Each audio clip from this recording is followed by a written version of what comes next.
Hi, I'm Manish Goregaokar. I'm a software engineer with an expertise in writing systems and a keen interest in linguistics. And I'm Ben Joeng, a linguist with a specialization in writing systems and a passing interest in software engineering. Both of us volunteer our time to assist communities in getting their writing systems encoded for the use of computers in the Unicode standard. So, what do we mean by encoding? Encoding is the way to make text representable on computers by having a standard mapping between the text and its digital form. Without encoding, it is impossible to use text as text on computers. For example, in the asking encoding, A is represented with this binary string, which is also the equivalent to the decimal digit 65. We call this a code point. Similarly, in the Unicode encoding of that's a Devanagari letter, is represented by the number 0905 in hex. Encoding a character or writing system doesn't necessarily always involve adding a new code point. Sometimes it means examining existing code points and determining how they can be utilized for your character or writing system. Notably, encoding does not include actual visual forms of the characters on screen. That's handled by fonts. It also does not include how text is inputted into computers, which is handled by keyboard layouts and input methods. However, without encoding, fonts and keyboards cannot be used, since everyone needs to agree on which numbers are associated with which characters. All right, and what do we mean by Unicode? So before the invention of Unicode in the late 1980s, there were multiple different encoding standards. Many languages had different encoding schemes that were not compatible with each other. You would have to kind of pick your language before you could get anywhere with being able to look at a document. Unicode was invented to create a single encoding scheme for all languages and writing systems. Currently, non-Unicode encoding is still there in the wild, but it is rare and primarily found in older documents. Because Unicode is used everywhere, if your writing system is not implemented in Unicode, that's a problem. Fortunately, we try to support all writing systems, so that's a fixable problem. So say you're a rep of a language community, representative of a language community that uses characters not currently encoded in Unicode. What do? Well, the first step is you write a proposal for it and send it to Unicode. It then gets forwarded to experts like us to review. And we evaluate your proposal and determine if changes need to be made to Unicode to support your script. And then we start a back and forth dialogue between us and you and your community to better understand how your script works so we can find the best model to support it. Once we've hashed out the details and we've determined a good model, we send it to the Unicode Technical Committee, or the UTC, which is the primary technical decision-making body of Unicode.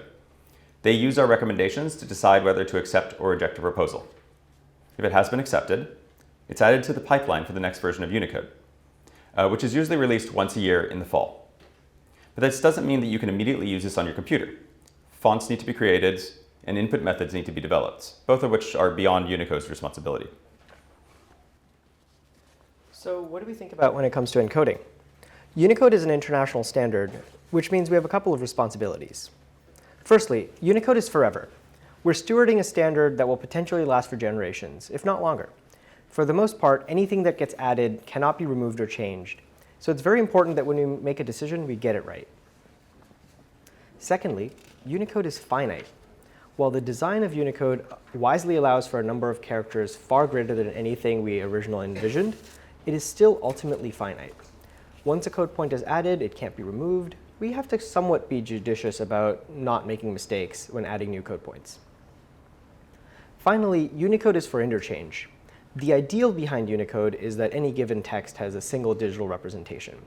This means that someone sending a text message should never have to be confused about which code points to use. Searching a document, you shouldn't need to search for 5 different ways of representing a string.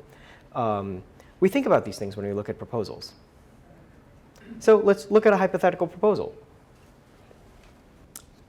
I'm the speaker of a language from a small island in the North Atlantic, which uses a writing system first developed on the Italian peninsula. Our community would like to propose our script to be encoded. Completely hypothetical. Our proposal. Thank you. All right, let's look at a couple things. The first thing we look for is it acceptable for encoding? Does it require adding new code points? Looking at this differently, what can make a script not yet acceptable for encoding? Firstly, is the script stable? So it appears that you stopped using this letter, thorn, and now use this digraph, th. Are you expecting this to happen more in the near future? Not in the near term. We stopped using thorn about 600 years ago.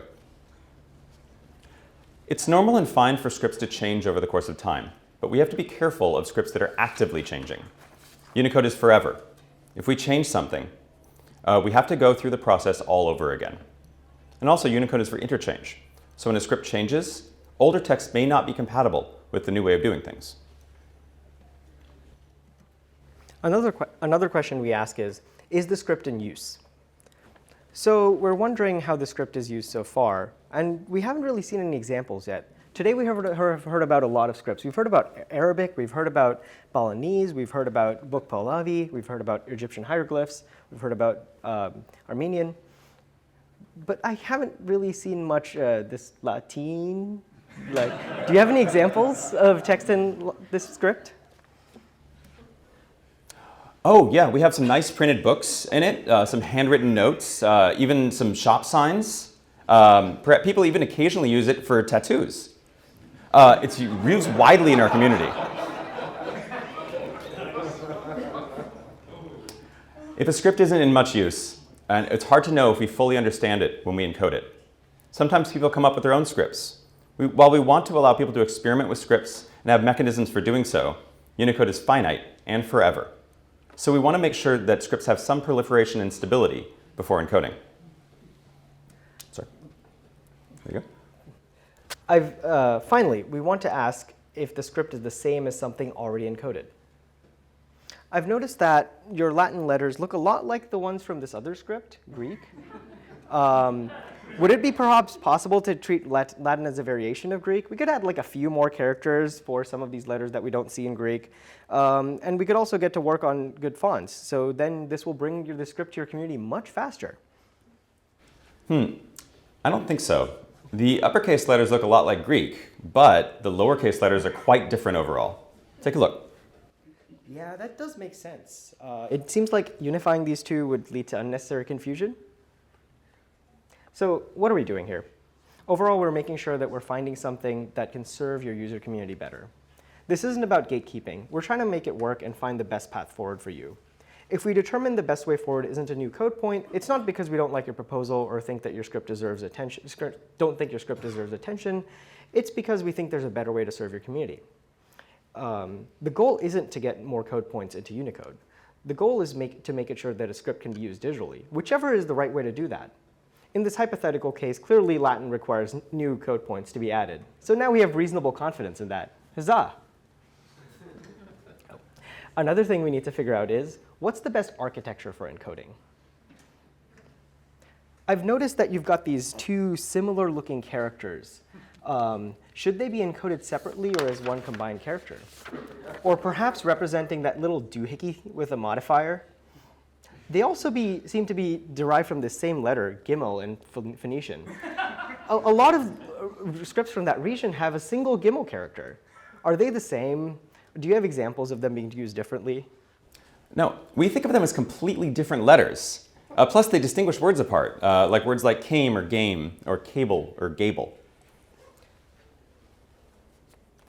They also look very different in lowercase. A writing system with two Gimels. That's fascinating. Speaking of the lowercase g, what about these pairs of glyphs? There are two shapes that you seem to call lowercase g here, and then two other shapes that you seem to call lowercase a. Are they separate or the same? Oh, no, that's just a stylistic difference. We don't think of those as distinct. All right.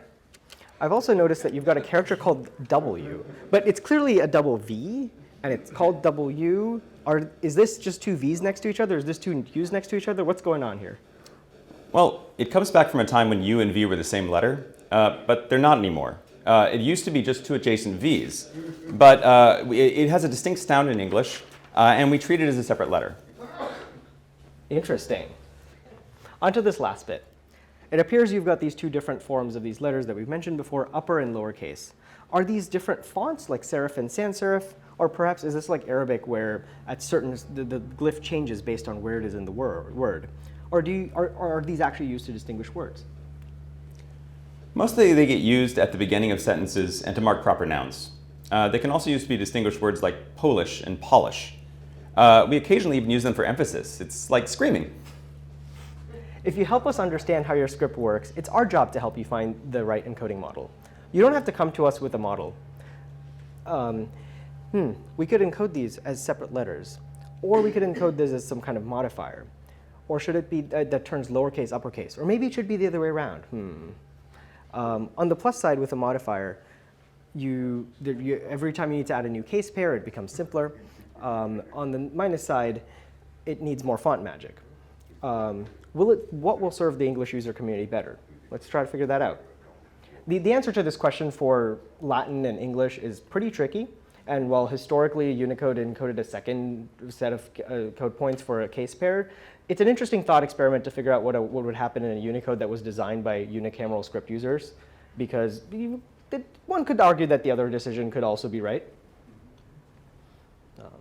Yeah. So what do the actual language communities that approach us look like? For most of history, languages were not written. But these days, with growing global literacy and the spread of technology, people have an increased need to represent their languages in text. Usually, they do this by taking an existing writing system and adapting it for their needs. For example, I've been working with an indigenous group in Eastern California called the Nisenan, who are building an orthography for their language, which doesn't currently have one. Part of this involves selecting symbols for sounds that are otherwise hard to represent. One of my roles is to explain the trade-offs involved. For instance, they are free to invent new letters for such purposes, but this will likely take some time before they're encoded and available to speakers. On the other hand, if they use characters and diacritics already encoded in Unicode, they can begin to use them immediately. That being said, fonts need to be updated to support those characters, and keyboards and the layouts still need to be created. I will also be assisting the Nisenan on this. Besides using existing writing systems to create orthographies, people sometimes invent new writing systems. We call these neographies. There are a couple common reasons why people do this. Sometimes it's part of a post-colonial push. A lot of former colonies had writing systems introduced to them for their language by their old colonial imperial masters. These writing systems are not necessarily well suited for the language. They might not have even been designed with the native speakers of the language in mind, and are rather for the colonizers to be able to deal with the language better. So people often feel the need for a new script to be designed with their language in mind that represents their phonology better and doesn't maybe evoke all these memories. This phenomenon has been recurring a lot, particularly in West Africa. Nko and Adlam are some great examples of scripts that have been in neographies that have been invented with this in mind. In the case of Nko, it's a writing system that was developed in West Africa in the 1940s by a man named Sulemana Kante for writing his native language of Manding. He had read an editorial in a newspaper that had declared that African languages were worthless because they weren't written and they did not have their own writing. He responded rather emotionally to this. He said, "I, Sulemana Kante, am more passionate about knowledge than anything else on earth. As such, I would like for all my brothers and neighbors to have some knowledge of reading and writing." He also found that the Latin and Arabic scripts that were common in the area were inadequate for writing his language. And so by creating a new writing system, he could represent tonal distinctions and length distinctions that may not have been possible, or at least more difficult in those scripts. In some region, having your own writing system is considered a symbol of a language's legitimacy. Communities want to use their own writing system rather to build a stronger identity for their language, distinct from other languages. This is rather common in South Asia, where there are a lot of writing systems and people strongly associate languages with writing systems. Sometimes communities of underserved languages desire a novel writing system so that instead of using an existing one that is associated with a different language, they can demarcate their identity much better. I've recently been doing research on Kashmiri, and I stumbled upon this rather stark quote from a Kashmiri community leader, which really pulls at the heart. And the quote goes, "Kashmiri does not qualify to be a language. It's a spoken script. People have written it in Sharda, Devanagari, Arabic. It has never had, so to say, a script of its own. Second is, even at the height of Kashmir's glory, Kashmiri was never the court language.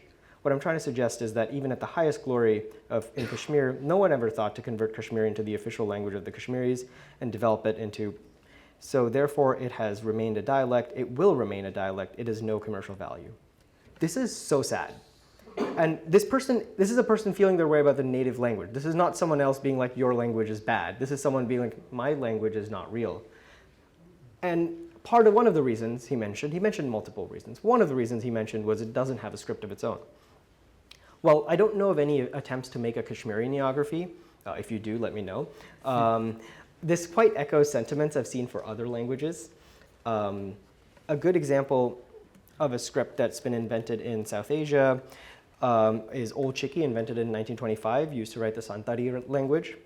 The president of India is actually a native Santali speaker, and she sometimes tweets in that, which is kind of cool.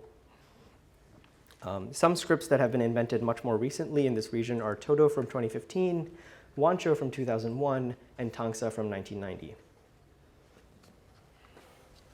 New writing systems have great benefits, but they also have some challenges. Because of the constraints we're under, Unicode that is, new writing systems can take a lot of time to get encoded and get technological support.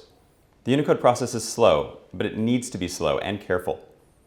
Furthermore, there won't yet be a lot of material for a new writing system.